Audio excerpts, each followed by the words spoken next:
अस्सलामुअलैकुम स्टूडेंट्स। उम्मीद करती हूँ कि आप सब लोग खैरियत से होंगे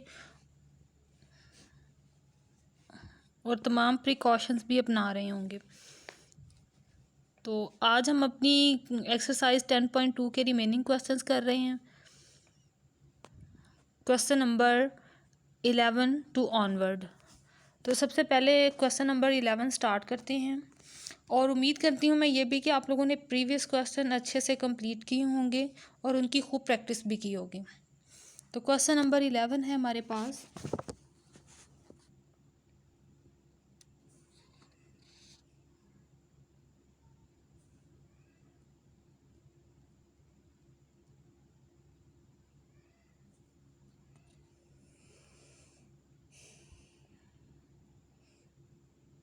D cube minus D square plus 3d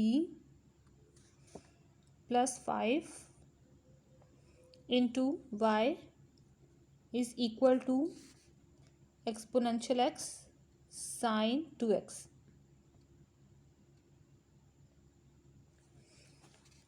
तो अब क्वेश्चन को जब हम स्टार्ट करते हैं तो सबसे पहले हम क्या फाइंड आउट करते हैं, कैरेक्टरिस्टिक इक्वेशन। तो अब हमारे क्वेश्चन नंबर 11 की कैरेक्टरिस्टिक इक्वेशन हमारे पास है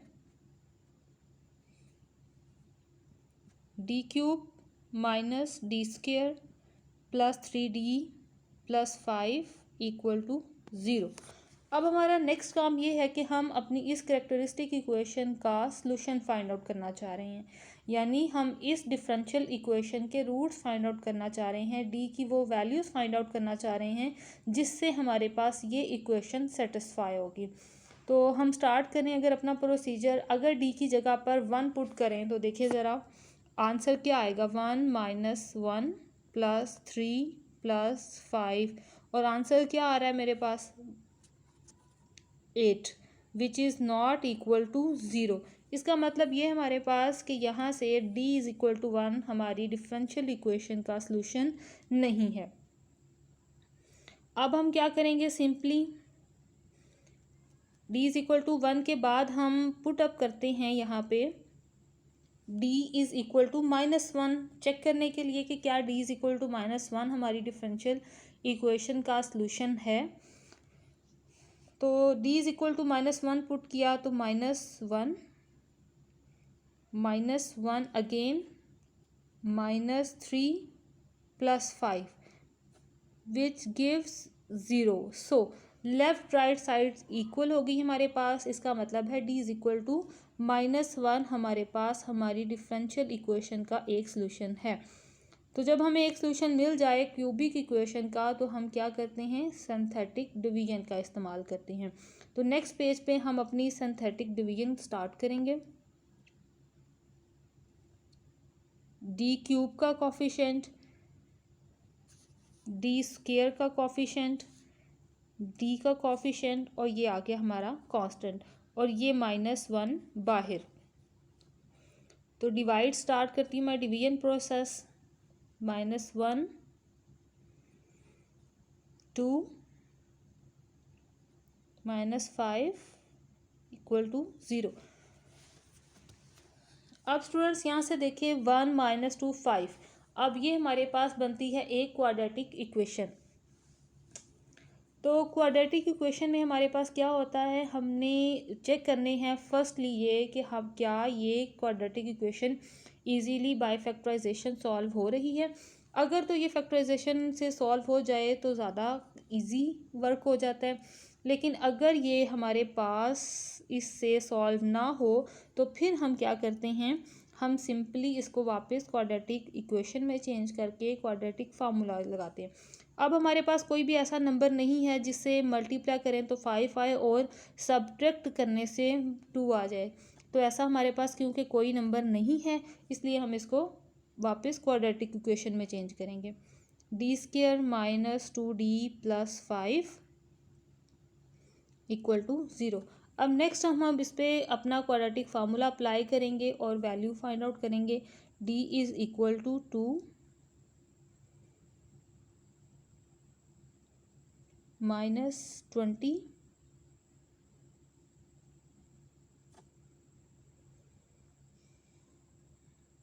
अब 4 minus 20 is equal to 16, -16 square root लेंगे तो 4 अयोटा आंसर आ जाएगा। क्लियर है ना स्टूडेंट्स। अब हम ऊपर से 2 कॉमन लेंगे तो हमारे पास सिंपल डी का रिजल्ट आ जाएगा आफ्टर कैंसलेशन बाय 2। ये रिजल्ट आएगा 1 ± 2 अयोटा। ये देखें, जब इसमें से हम 2 कॉमन लेंगे तो अंदर हमारे पास रिजल्ट क्या रहेगा, ये वाला, जिसे हम 2 पर डिवाइड करेंगे तो सिंपल यही रिजल्ट हमारे पास बचेगा।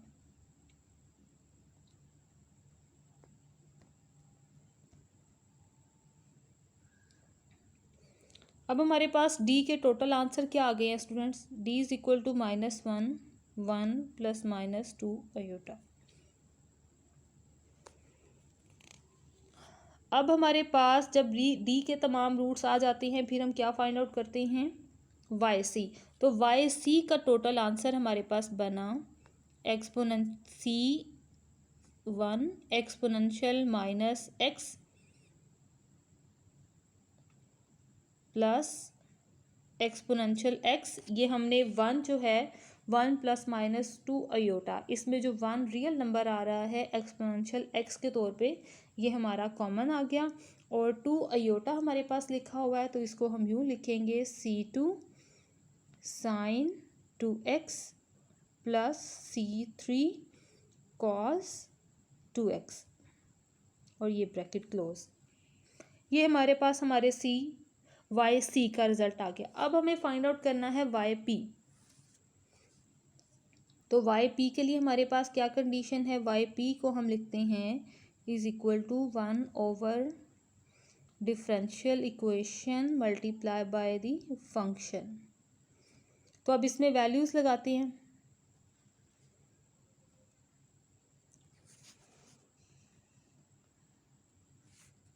d³ माइनस d²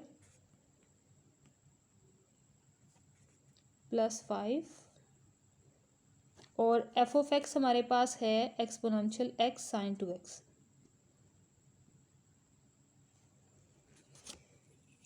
अब स्टूडेंट्स आपके पास एक रूल है, अगर एक्सपोनेंशियल फंक्शन और ट्रिग्नोमेट्रिक दोनों कंबाइन आ जाएं तो जो एक्सपोनेंशियल फंक्शन है उसे हम सबसे पहले सॉल्व आउट करते हैं और एक्सपोनेंशियल फंक्शन में जो भी कांस्टेंट नंबर होता है उसकी पावर में वेरिएबल के साथ वही नंबर डी में ऐड करके हम डी की वैल्यू में चेंज कर देते हैं। जैसे कि हमारे पास एक्सपोनेंशियल की पावर में क्या लिखा हुआ, सिंपल एक्स लिखा हुआ है। तो अब हम यहाँ पर क्या करेंगे, हम यहाँ पर x के साथ जो कॉफिशिएंट 1 लिखा हुआ है हम रिप्लेस करेंगे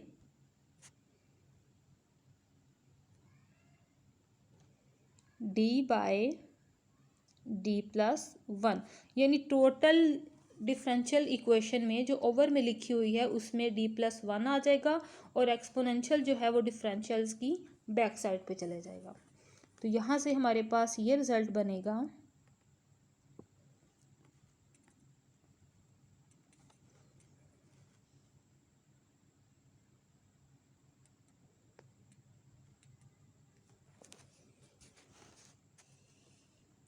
d+1³ माइनस d+1² +3d+1 +5। अब क्योंकि साथ में sin 2x की ऊपर स्पेस नहीं है सो उसे मैं मल्टीप्लाई की फॉर्म में नीचे लिख रही हूँ sin 2x।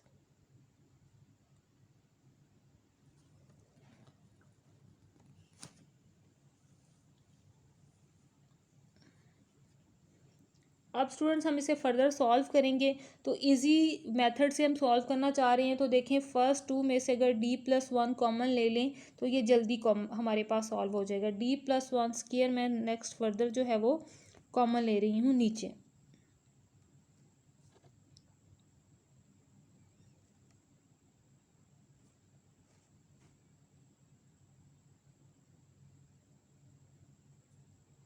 ये मेरे पास रिजल्ट बनेगा d+1² और अंदर मेरे पास रिजल्ट बचेगा D plus one minus one plus three D plus three plus five और multiply by sine two X. अब ये देखें वन तो कैंसिल हो जाएगा। अब डी प्लस वन का भी स्केयर अप्लाई करेंगे हम यहाँ पे।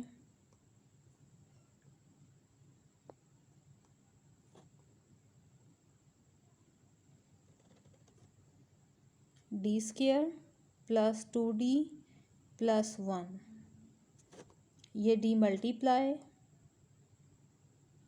Plus eight. अब ये साइन टू एक्स भी साथ में आ गया। अब ये देखें ज़रा नेक्स्ट, डी को अंदर मल्टीप्लाई करवाया, D cube plus two D square plus D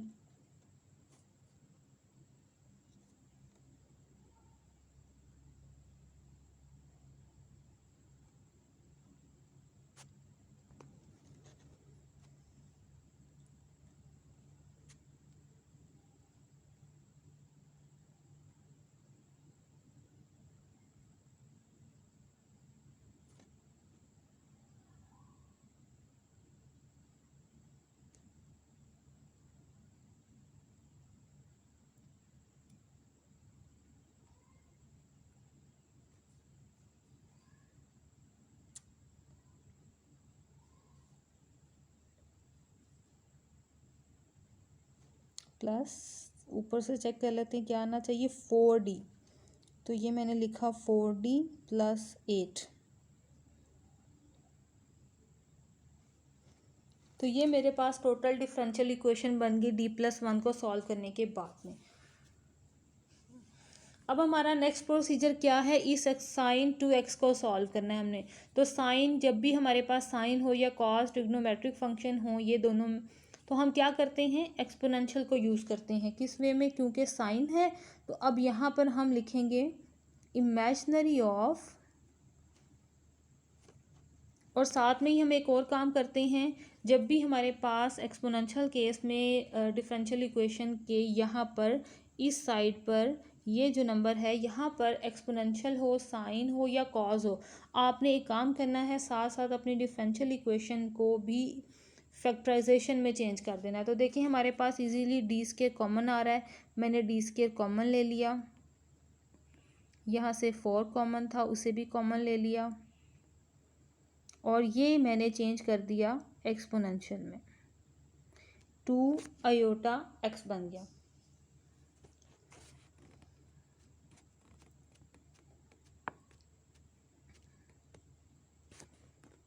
D plus to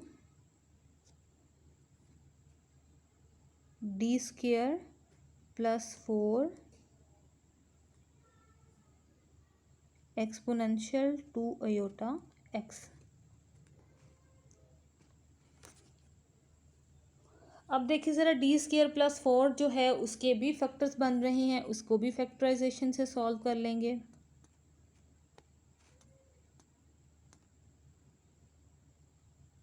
जो कि बनेगा टू आयोटा और डी माइनस टू आयोटा में।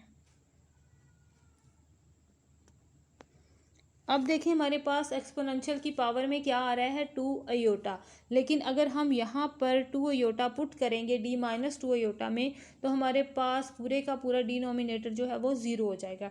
तो इस ज़ीरो से बचने के लिए हम क्या करेंगे, इस एक फैक्टर को छोड़ेंगे, निगलेक्ट करेंगे, और बाकियों में डी की जगह पर अपना जो रिज़ल्ट है, जो रूल है, वो अप्लाई कर देंगे।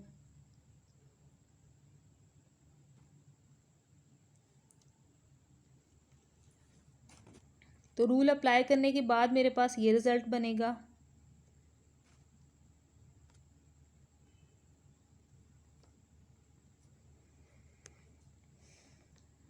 टू योटा प्लस टू,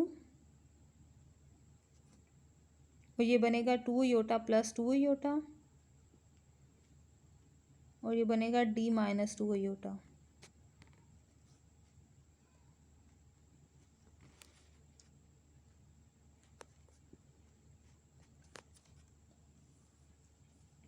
इन दोनों को ऐड किया तो 4 अयोटा, और इसमें से 2 कॉमन आ गया। अब 4 हम यहाँ से ले रहे हैं और 2 यहाँ से ले रहे हैं, टोटल क्या आ जाएगा 8। 8 को हम यहाँ पर अब बाहर मल्टीप्लाई करवा देंगे।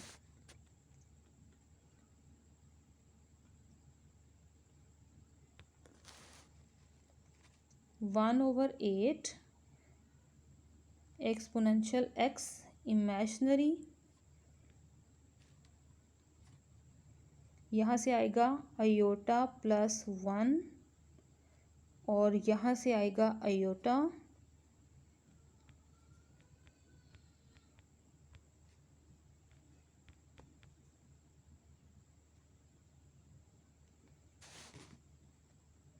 इस अयोटा को अंदर मल्टीप्लाई करवाएंगे।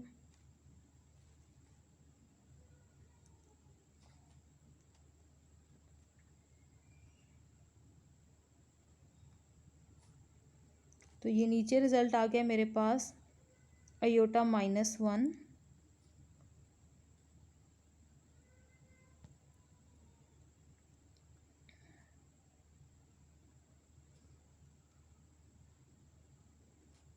d-2 अयोटा और exponential 2 aorta 2 aorta x।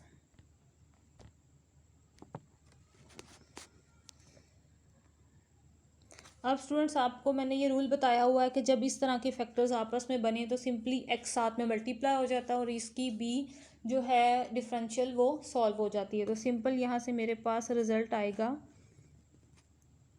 1/8 exponential x imaginary of iota -1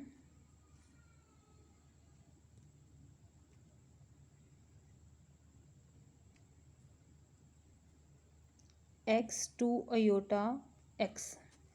तो अब क्या करेंगे हम, एक तो इसे मल्टीप्लाई करवाएंगे इसके कॉन्जुगेट से और इसे ओपन कर देंगे कॉज और साइन में।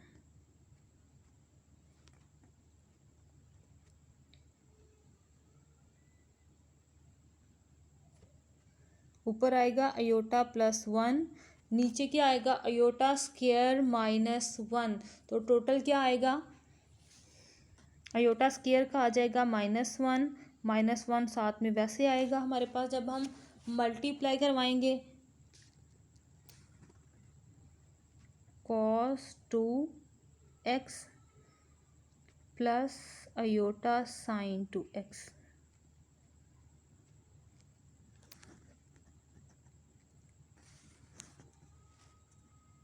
अब यहाँ से -2 भी आ रहा है तो इस -2 को भी हम बाहर ले जाएंगे, तो बाहर टोटल बन गया हमारे पास -16।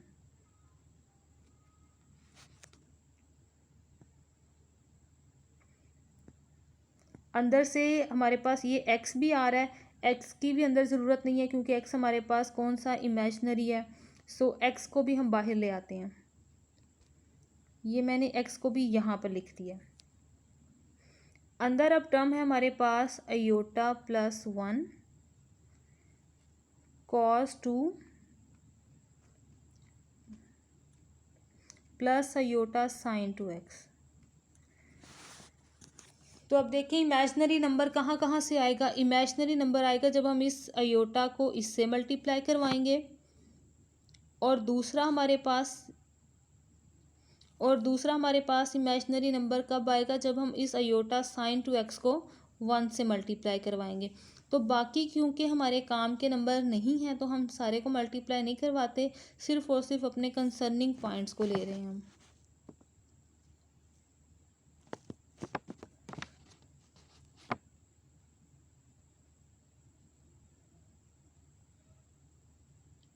तो नंबर मेरे पास जो यहाँ पर आए वो आए cos 2x plus sin 2x।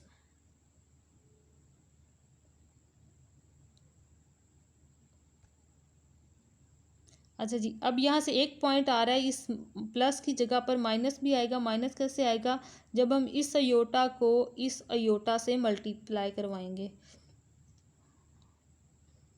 तो ये एक चीज़ मैं आपको बता रही हूँ कि हमें क्योंकि सिर्फ इमेजनरी चाहिए, इमेजनरी से मुराद के मल्टीप्लायर के दौरान जिस नंबर के साथ भी इमेजनरी अयोटा आएगा हमें सिर्फ वही नंबर चाहिए।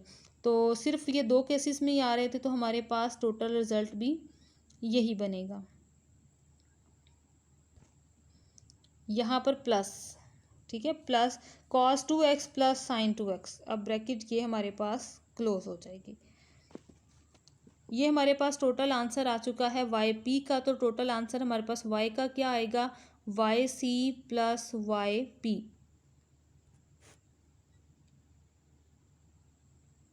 वाई सी का आंसर ऊपर जाके चेक कर लेते हैं हमारे पास क्या आया था।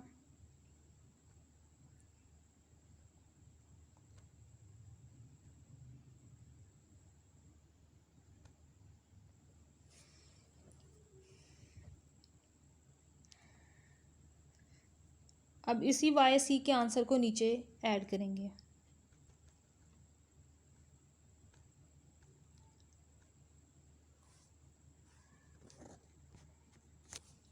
C1 exponential minus x plus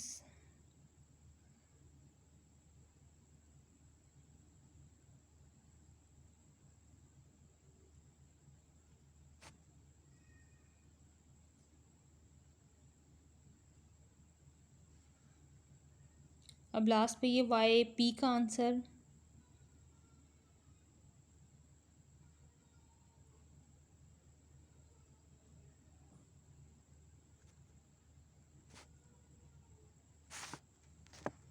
चलें जी, ये हमारा क्वेश्चन जो है वो सॉल्व हो गया। अब हम